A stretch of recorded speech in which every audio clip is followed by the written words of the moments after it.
and it's 4:30.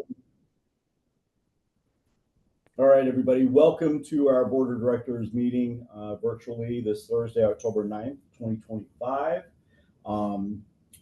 I guess we've got a call to order.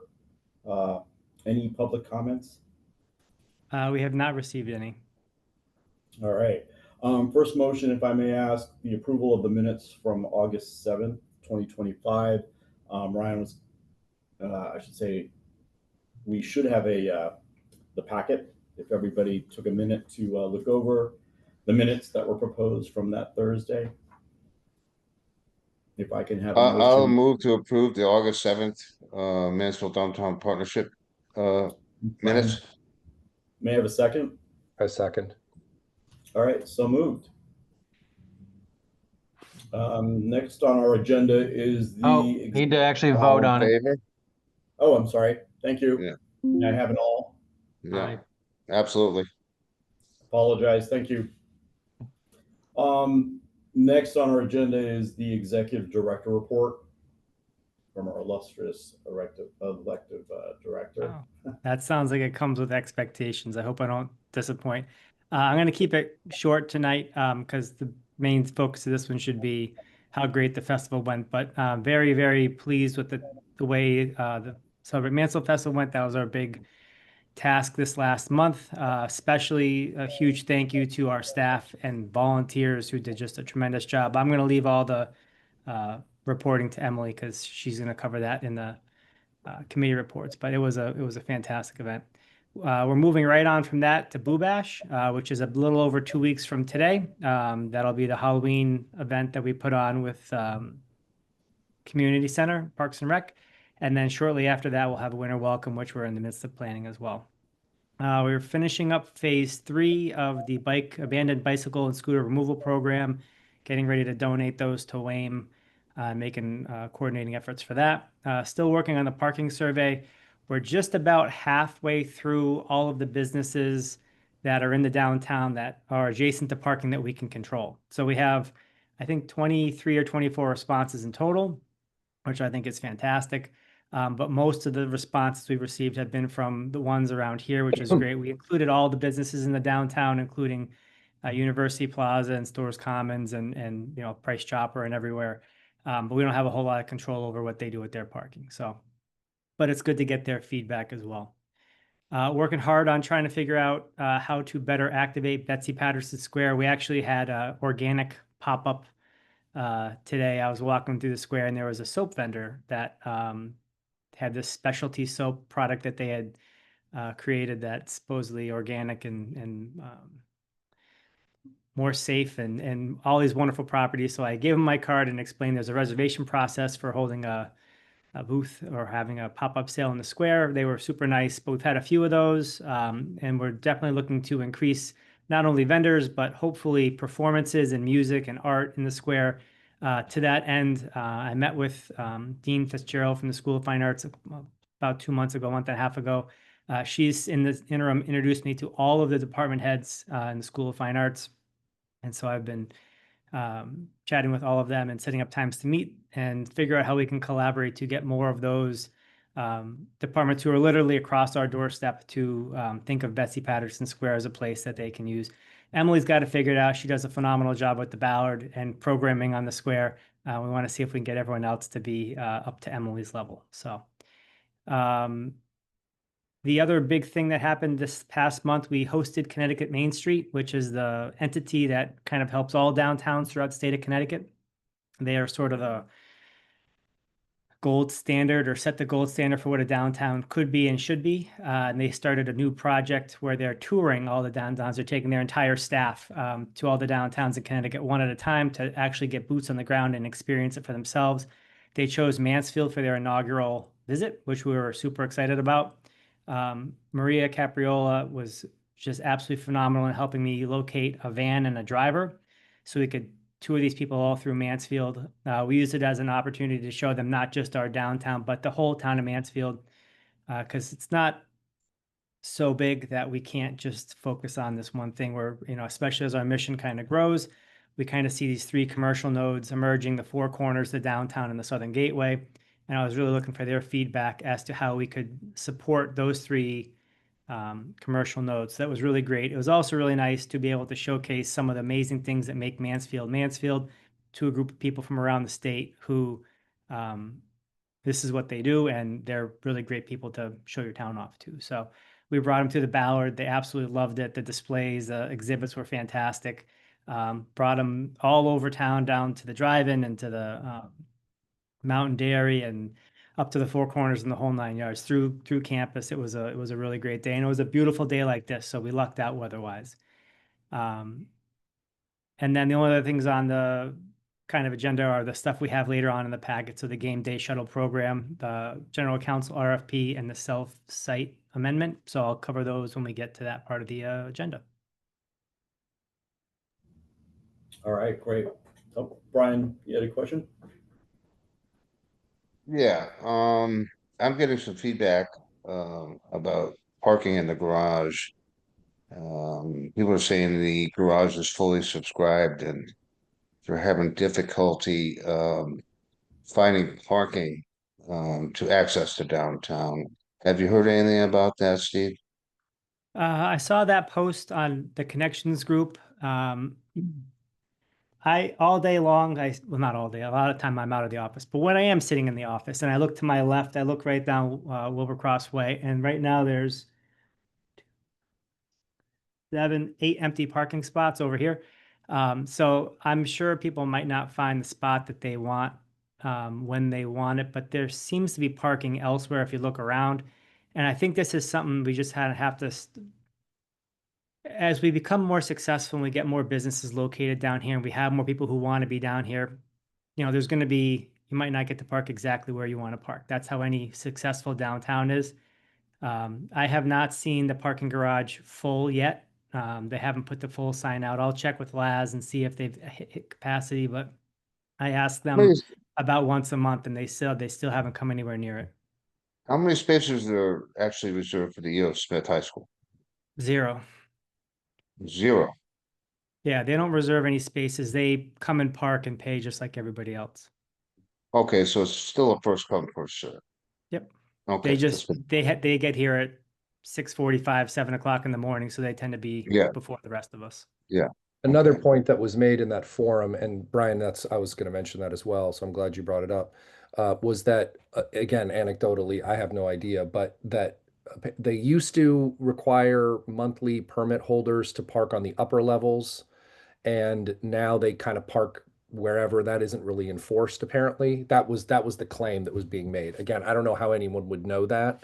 But maybe if you're talking to the LAZ people, LAZ people, you could ask them that as well. So the only time that I understand we've reached capacity was before, when, if you've been up the garage, and it took me a while to even find it because I always found a spot on one of the lower levels, but when you're moving from the 3rd to the 4th level, there's a second turnstile, and we used to require, years and years ago, Oaks residents to park above there, and apparently the employees as well. However, you had to have an Oaks resident pass or an employee pass to get through that turnstile, which meant that the rest of the upper floors weren't available to the public.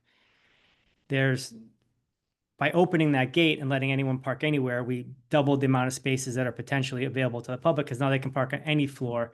But it also means that people who are supposed to park up high might be parking low. I think if you're parked over the 3rd floor, it doesn't really matter what floor you park on. You're going to take the elevator to get down. So whether it's a 20-second elevator ride or a 35-second elevator ride, you're going to walk to the elevator and take it down to the ground level. So it's not as convenient when you have to drive up and drive back down, but there still is plenty of parking in the garage.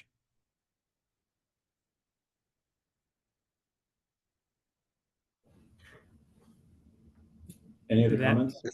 If I'd like to volunteer for the Boo Fest, do I wait till Emily's part here, or? We were not going to have a downtown partnership booth at this year's Boo Bash, just because there's so many people giving out candy. We didn't think we needed to add to it, but I can, if we change that in the last minute because we don't have enough, I'll definitely let you know and put your name down. Okay, something I did every year. It's kind of a tradition for me. Sure. All right, that's All all I right. got. Excellent. Thanks, Stephen. Committee reports, if I may ask. Emily is first on the list. I don't know if we want to save Emily to last, given the fact that it was such a successful event. I think the festival committee is the only one that's met since our last meeting, so she's the only one with a report. So I think you're safe. So be Okay. it. Yeah, so the festival happened, and now Kathleen, it seems like Steve, she got a break. We gave her a You break. gave her some days off. That's lovely. Yeah, so the festival, I mean, I would love, to hear any feedback from people that were there. I was at the headquarter booth, but as Steve said, like the staff and volunteers were amazing. Steve brought a bike and was just running around, cleaning the sidewalks, picking up, doing it all. Kathleen, regular, amazing self, and we had a really great public works team and volunteers. I will say the public works team and having Will on the committee to help plan has been really great, because I think it allows us to think about the logistics in a more detailed way, so that so much was done, I feel like, by the public works team before the event and if volunteers even arrived, that it was just really efficient in how it was coming together. They've been amazing to work with. So I think overall, we were at booth capacity for the layout, with craft booths, food vendors, and activity booths. It's hard to get a count of attendees. I think we've always said 3,000 to 4,000 attendees, but at least from my standpoint, it was busy the entire time. It felt like a really steady flow of people coming through, and with it being family weekend, I think that positively impacted the Celebrate Mansfield. For me, I had parents come up to me at the headquarter booth and kind of say, "Is this something that happens every year for family weekend?" And I said, "Not always. This was kind of a nice accident." And they were excited that for their freshmen, who just moved in, they were able to have this downtown festival to get to know the downtown. And they even said, "I feel like I'm learning more about stores by having this whole Celebrate Mansfield." And so that was kind of really nice to hear from parents. I think we probably had around like 150 or so volunteers, which was a good amount. I feel like they were spread out throughout the day, and I even had a booth that I know, it was their first time doing the Celebrate Mansfield Festival, and she said she was really scared about having to load in and load out by herself and figuring it all out. And she said it was amazing. It was so smooth. I had a group of 5 large guys show up and carry all my stuff, and so that was nice to hear that it from the vendor side of things, it was positive. And I think that Kathleen did an amazing job with the main stage. Oh yeah, Brian, go ahead. Yeah, I'm on the other side this year. The last 3 years I was a volunteer. This year I was Yeah. actually Oh yeah, so you were a at a booth. vendor. So yeah, so I actually wanted to compliment the volunteers. Actually, I had 5 women help me move all my Good. stuff, and that Good. was very helpful for a 64-year-old man. And yeah, I was amazed at the volunteers this year, and Yeah. have that prospect on the other side. There's some really good Yukon teams. You probably had women's rugby or volleyball, and the men's crew team really showed up and was there all day. And so they're amazing. And I think really helpful to make sure that the vendors feel like welcome and supported, especially for loading out when you can't pull your car up to your spot. Um, Fantastic job. Thank you. And I think Yeah. Kathleen did a great job with the entertainment. Steve mentioned to me that he's gotten compliments on the music. I think bringing the Yukon drumline in to transition from Ruby Left Step to All Night Boogie Band was a really nice way to keep the energy up. And we were so excited to bring them, and they were really excited to be able to collaborate with us, because they don't often get a chance to come to the festival with the game schedule. So I think it was successful, and I think people enjoyed it. But if anyone else has feedback, we're gonna meet soon with our area captains to try to debrief a little bit, and I'm always happy to share any feedback from people that attended from the board.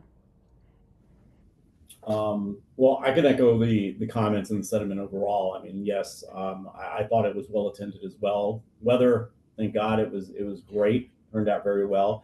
Definitely love the music and the entertainment that was presented at Betsy Patterson Square. So I thought a lot of people were excited to see that, and we're really just jamming away. As far as next steps, I was wondering, do we send out sort of kind of like a survey to the vendors that we had on premises, just so as to get their feedback on what their experience was? Yeah, Steve, I could be wrong, but does Kathleen do something like that, or do people just tend to email her? But I thought she does send something out. Is that right? I do. I believe we do. Okay, And if we haven't in the past, we will this year for sure. Because I think there's that feedback's helpful for making things go a little smoother next year. And I definitely had a internal debrief last week. We had some ideas for things we can tweak, but it's always nice to hear other perspectives on things we might not have thought of. So for sure.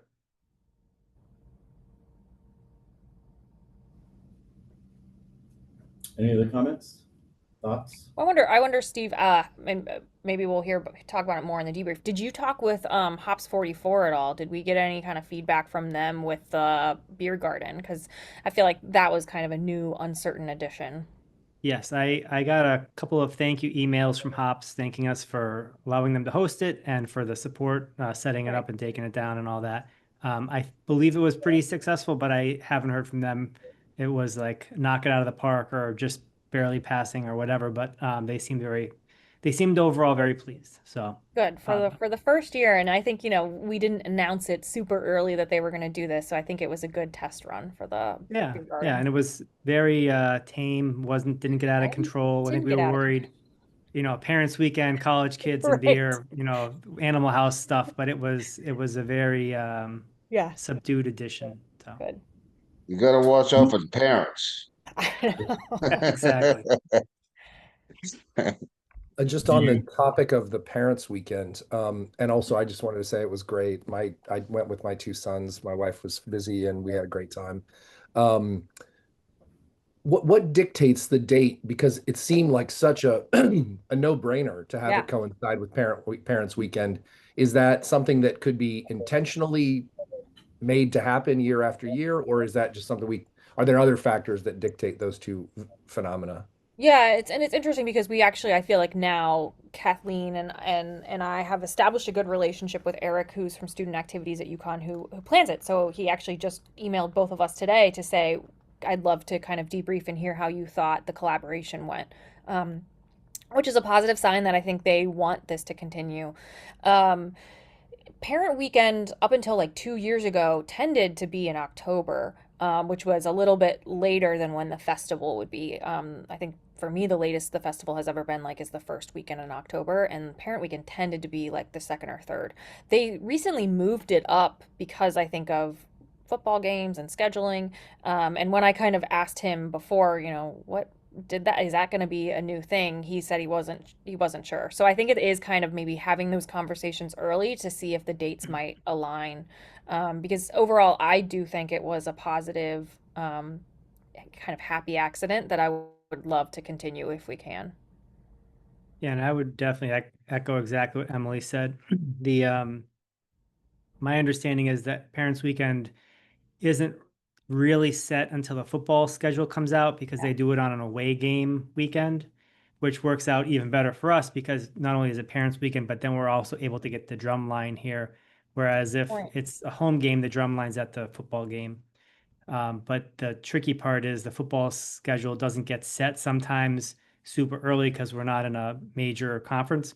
So we kind of have to see how that plays out for next year. But yeah, the feedback was great. The other really interesting part, thing that I hadn't considered, but Margaret Shady brought it up, was being Parents Weekend. We have parents from all over the state coming to Mansfield. And so this is like one of the best marketing events for Mansfield when you show up to UConn, which is already fantastic, and then get a amazing festival at the same time. It really, ups our profile across the state. So it'd be something that'd be great if we could repeat again.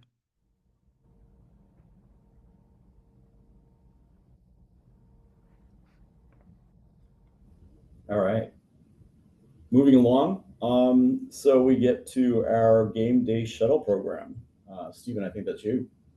Yep, absolutely. So we not a new program. We've done this in the past, but it's new to me, and so I kind of approach it as a new thing.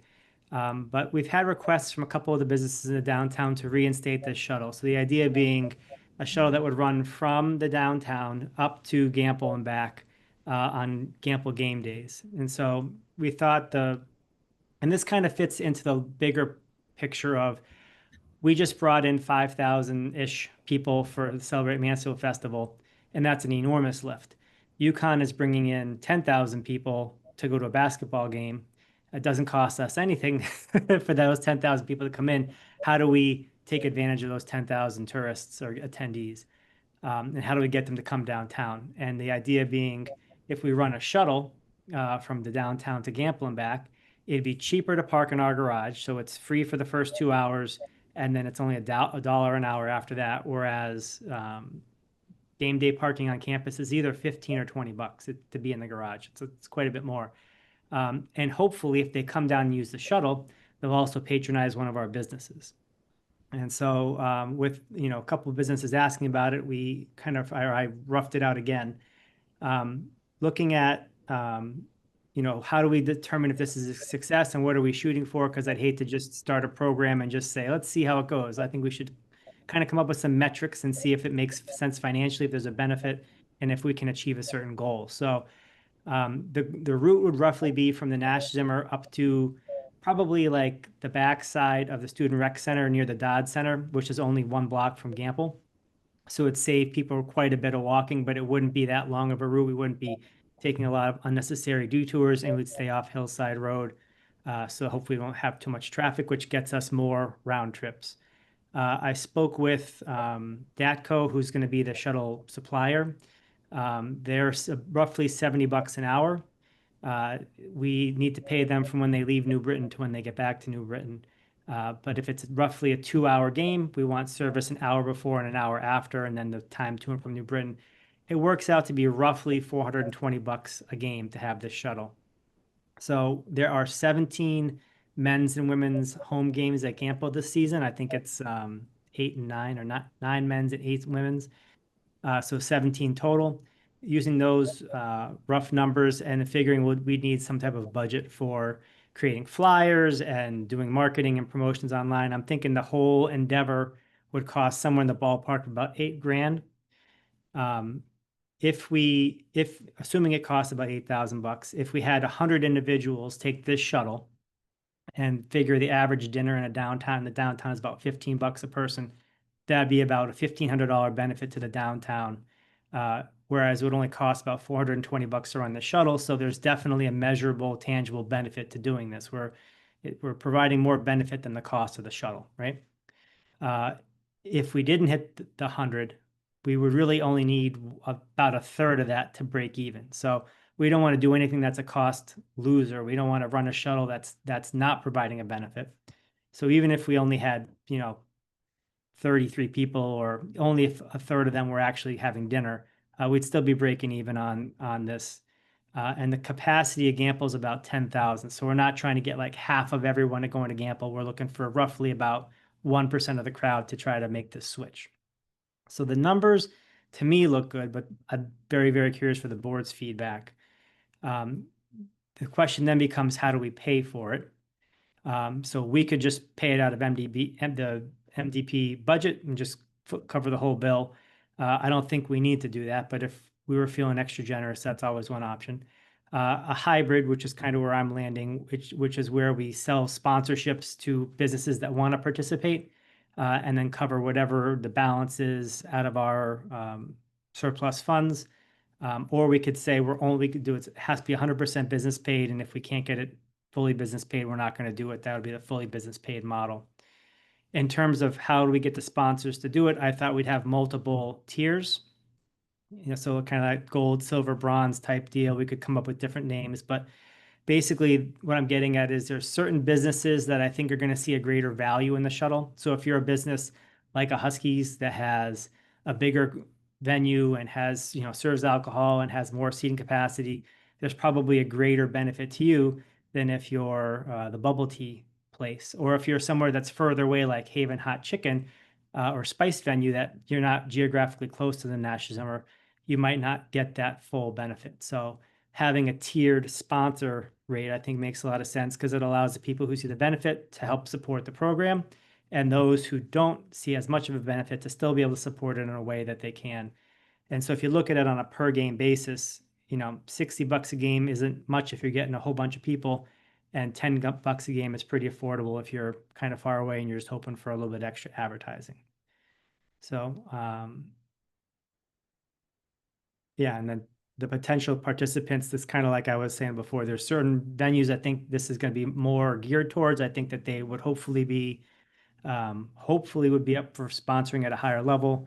Then there's ones that maybe aren't going to be as benefited. And then I think there's also alternative businesses that might just benefit from having more foot traffic in the downtown. So if we're bringing extra people in, that helps places like CVS or the bookstore or wherever. And so maybe that's just another advertising expense. And again, if it's $10 a game, $200 total, maybe that's something that people are happy to pay to get their name out there. So in terms of how would we advertise this, we do flyers posted throughout the downtown and in the participating businesses, social media posts geared at people who would be attending the basketball games. We'd have a website with information on it. We do press releases. And then we talked about maybe hiring someone to pass out actual leaflets at the games. So people who are attending the games would know for the next time they come back, hey, you can park at the downtown. It's cheaper. You can catch dinner and a free shuttle there and back, skip the traffic, have a great time. So I ran through it pretty quick, but we did try to consider most of this. And what I'm kind of looking at from you guys is, are you interested in pursuing this? Or should we do all 17 games, and which funding option should we go for?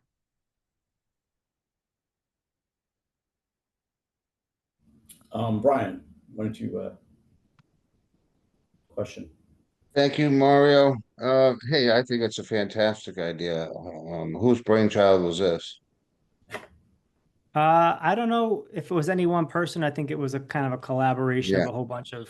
it's an awesome idea. Are you intending on implementing it right now? As soon as you Okay. guys give me the go ahead, I can turn it on. Yeah, I like the idea, and I also like the idea of the hybrid, where the businesses sponsor and contribute, and I mean they're helping themselves as well, and helping the downtown too. So it's good. It's a good job, I think. I like it. Thank you. Ron, I'm just curious, as it is now without the shuttle, how do our businesses do on game days? I haven't asked them because I haven't been around for game days yet. So I think it's better, certainly definitely better than the summertime. But we didn't have, we didn't have a shuttle and they were asking for one. So I'm assuming they think it could be better than it has been. We had it going into COVID, and then we stopped right around COVID. Stephen, as far as the shuttle itself goes, you said it's coming from New Britain. The buses, those Husky buses that go around campus, are those DATCO? Those are WRTD. When I started this, I reached out to Kyle, and Kyle hooked me up with a different Kyle who works for DATCO.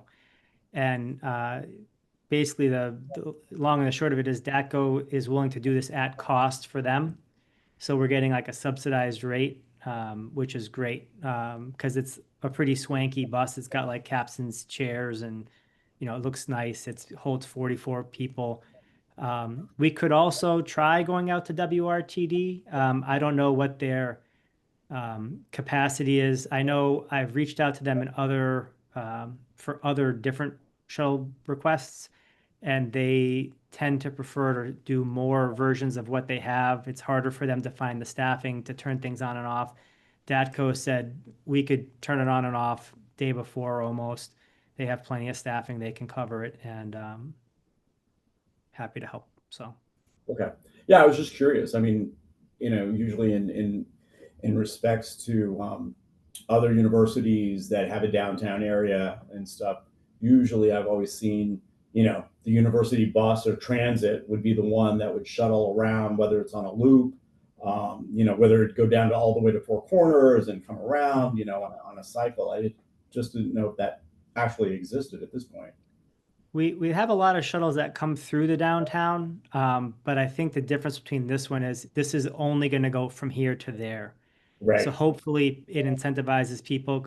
I really want to make it easier for people to be in the downtown than anywhere else, and being on the bus that goes to like 6 other stops isn't quite as convenient. I agree. And UConn, I think their contribution to this is getting us the shuttle at cost.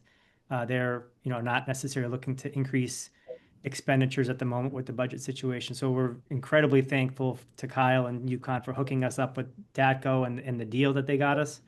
That definitely helped. Cool. Thanks. Emily?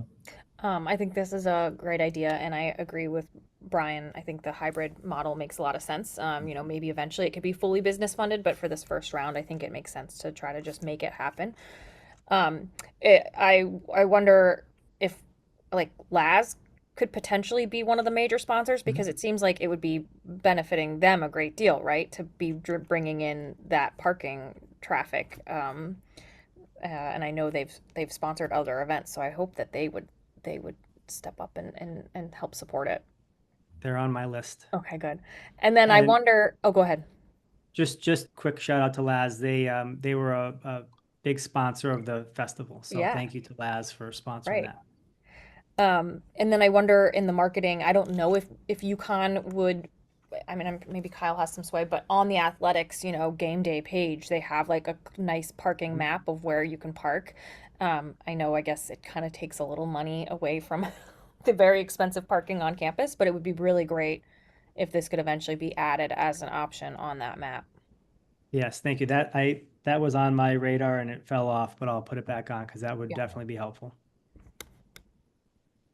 I think that the idea of taking an hour break, getting away from the traffic is going to be attractive to people. Nobody wants to wait in line in traffic when you go get something to eat, and pretty much get the same start when you get back to your parking spot on campus. That's what I would do. It's a compelling argument. You come in a little bit earlier, so you have no traffic on the way in. You have a great dinner. You hop on the shuttle, so you only have to end up walking 1 block from the rec center to Gamble. You walk back, you're going to get shuttled back to the downtown, and then you can hop right on 195 going south or South Eagleville going down, and you skip all the traffic going back to the highway. So I think it's a no lose, but we'll see. Right. Dwight? Yeah, just agreed. Great plan. Very much in support of it. I think a lot of people will quickly learn about it. There might be a little ramp up period where people have to discover the existence of this. But I just wanted to put on your radar, if you weren't aware, that Whitney Road, which is where that parking lot that has the dot on one side and the rec center on the other, is still closed off due to construction. And turning around in that parking lot it's hard in a regular like SUV. So you might want to just look at a couple of alternative plans until that Whitney Road, Gilbert Road kind of circle is fully reopened. I don't know when that's going to be, but there might just be some logistical stuff with that spot. Yeah, those are actually 2 fantastic points, and thank you for bringing them both up. One, I definitely would not anticipate we'll hit 100 riders the first game or 2. I think there's going to be a learning curve as we get people to find out about this. And 2, I did reach out to Sean Basington on our board about how much of Whitney Road will be open and can we get to that parking lot. And so he hooked me up with the right person to talk to at UConn. So as long it sounds like we're going forward, now that I know we're going forward, I'll work out the exact route. But we're going to get as close to Gamble as we can without getting onto Hillside Road, I think is the goal. Because I really want to see if we can get 6 round trips in before the game, because then it'll be not quite as packed and we'll have more capacity. And the longer we sit in traffic, the fewer round trips we get. So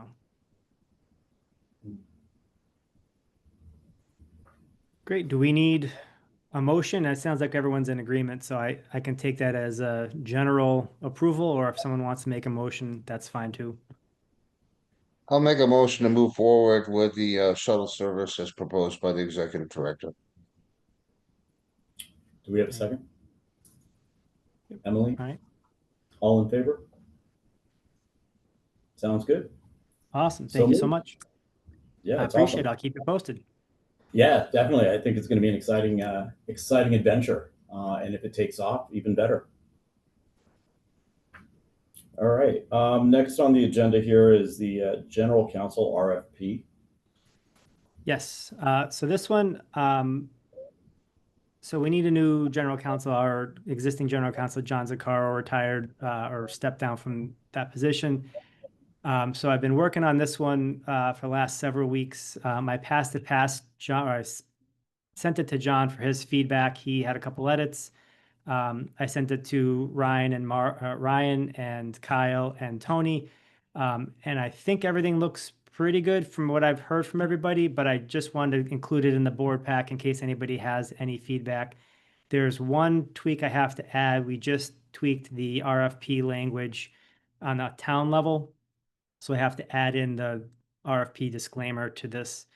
But other than that, it's we tried to keep it as streamlined as we can. Our budget for legal services is roughly $1,500 a year, so it's not a huge it's not a huge ask. We don't make people jump through too many hoops because we want to see how many people will apply. But this is just sort of what we're going to send out there, and then as soon as we have responses, we'll bring those back either to the committee or the board and start moving forward with finding a new person. So if anyone has any thoughts, I just want to make sure you guys saw it before I sent it out.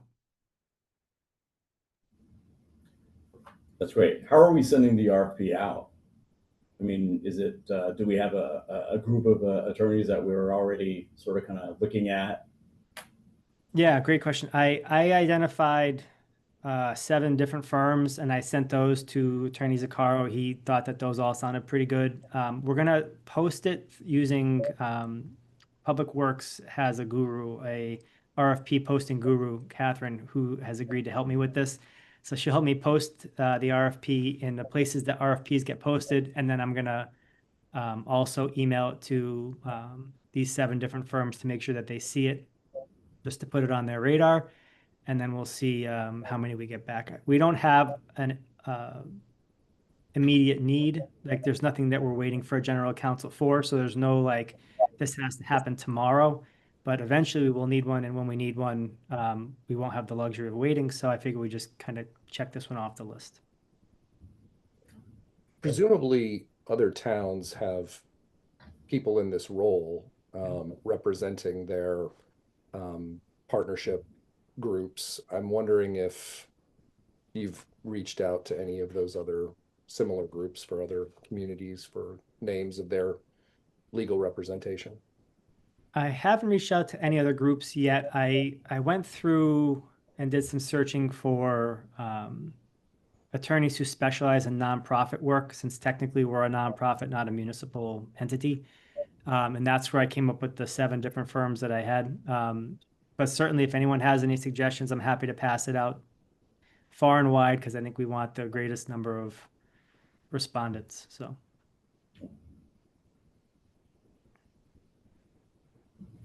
Cool. We don't need a motion for that, do we? Nope. If you have any thoughts, just get them back to me before Monday. I'm going to head over to Public Works on Monday and get working on getting this thing posted. So great. Awesome. Moving along, the cell tower expansion. Now this I wasn't aware of. Yeah, so this one is, I'm just putting on your radar. Apparently it falls under our jurisdiction to potentially hold a public hearing on this. So one of the buildings, 12 Royce Circle, which is the one where Gansett Wraps is located, they're proposing putting 3 new antennas on the roof, which would slightly change the roof line. Basically, they put up some screening that would look like the existing turrets that are already up there in terms of like shape and color to shield these new antenna arrays that they're going to put up there. So I don't believe it's anything that is going to be too dramatic. I've seen the renderings. They all look fairly similar in keeping with what's already existing. We met with them a week or 2 ago. We actually got to go up on the roof and walk around up there and check it out. We talked through a couple of things we'd like to see if they can tweak, and they're currently in the design review phase, trying to see how many of our requests they can accommodate. Brian. Thank you, Mario.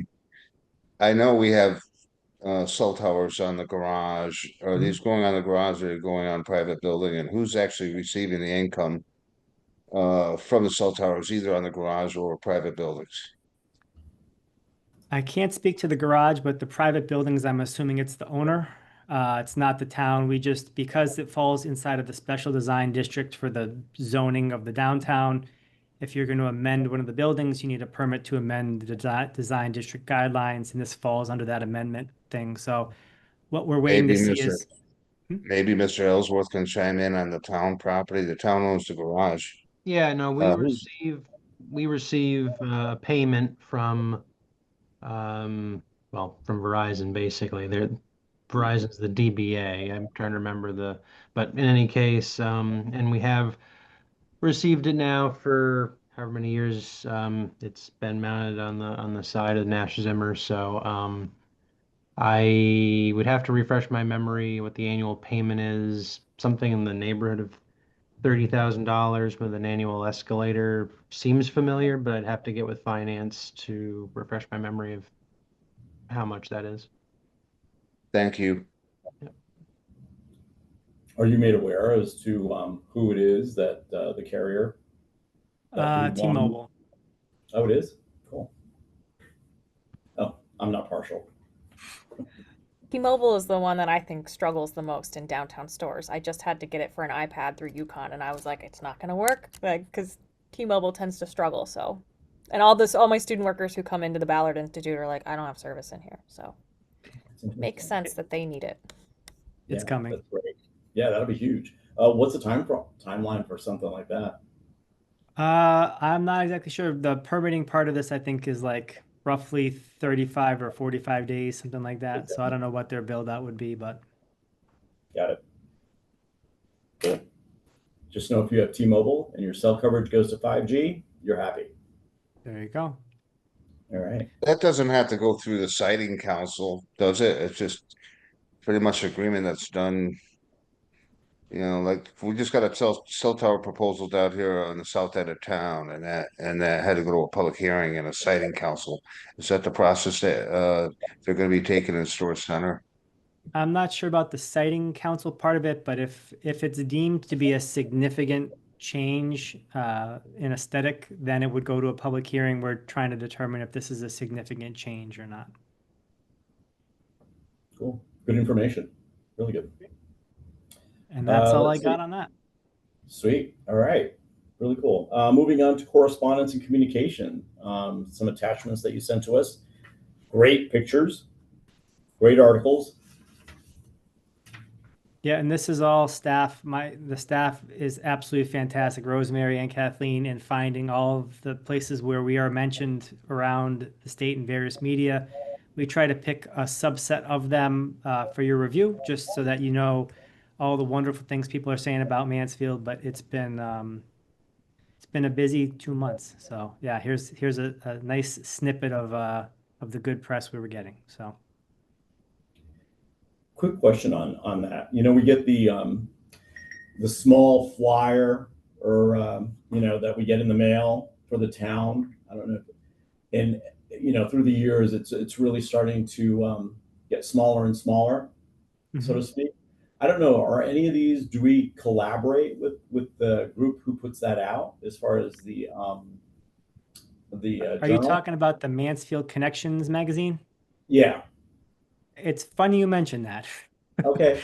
I reached out to them last week because I would really love to start a Merchant of the Month article. And this is something Dwight and I have talked about as far as EDC for, I don't know, 6 months or a year now. But I was looking for the venue to distribute it. And that magazine sounded like a great way because it gets into most of the households in town. And they are going to consider it. They're not going to say yes out of the gate, but it's something they might consider. But it seems like to me like it would be a fantastic fit. They feature a local family that lives in town, and I think it'd be a nice dovetail to feature a local business that has grown their business here in Mansfield. We'd certainly love to talk about all the wonderful businesses we have, and I'm happy to figure out how we get these articles written. So yeah, stay tuned. We're working on it.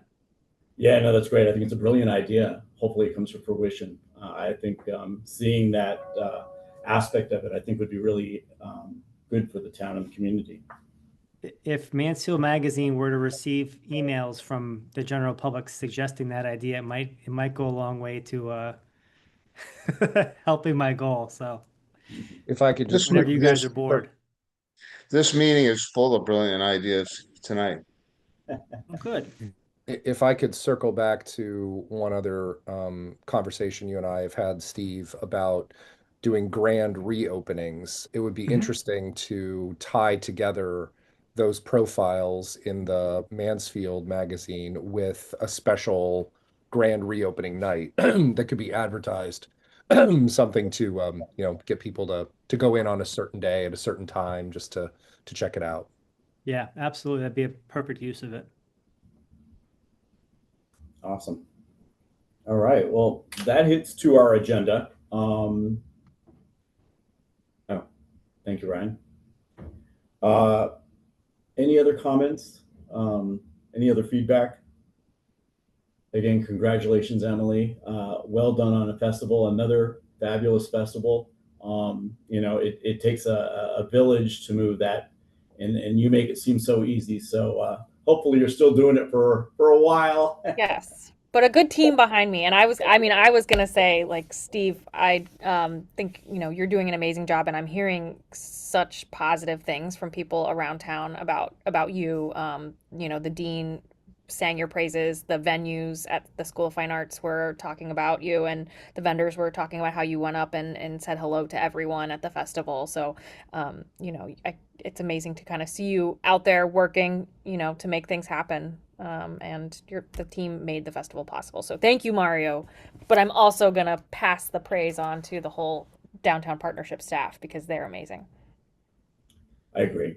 But it was Steve that had the aviator shades on, looking super cool. So you Right? I mean, he brought a bike. I brought 3 walkie-talkies. He brought 5. Like, he's going above and beyond to make this thing Well, happen. So and a clipboard and a pen. And a yeah, jacket. He did not take that jacket off. yeah. Let me And tell it was you. a hot Did day, you and ever catch up with your clipboard? he still wore And I that had the suit coat. sunburn to show it too. I remembered the sunblock. I forgot to put it on, but yeah, no. Yeah, that's the critical step, Steve. If you want it to work. Yeah, I learned that one the hard way. Yeah. No, awesome. Well, folks, if there's no other comment, if I could get or feedback, again, great meeting. Thank you all for your patience and understanding, and for me for thanks for helping me out. It's 5:25. I have a motion to adjourn. I'll move to adjourn this meeting. Outstanding. Second, Emily. Yeah. Perfect. If I have an eye from everybody, so moved. All right. Thank you, everybody. Thanks all. Our next meeting we have here scheduled for November 6th. It's right around the corner. Right around the corner. It's coming quick, but it'll be good. So hopefully it'll be as good as this one. We'll do our best. All right, folks. Have a great night. Thank you so Bye. much. Thank y'all. See Great you at the job, Boo Steve. Bash. Keep up the good work. Thank you Yep. very Yes, much. Steve. Thanks, Steve. Take care.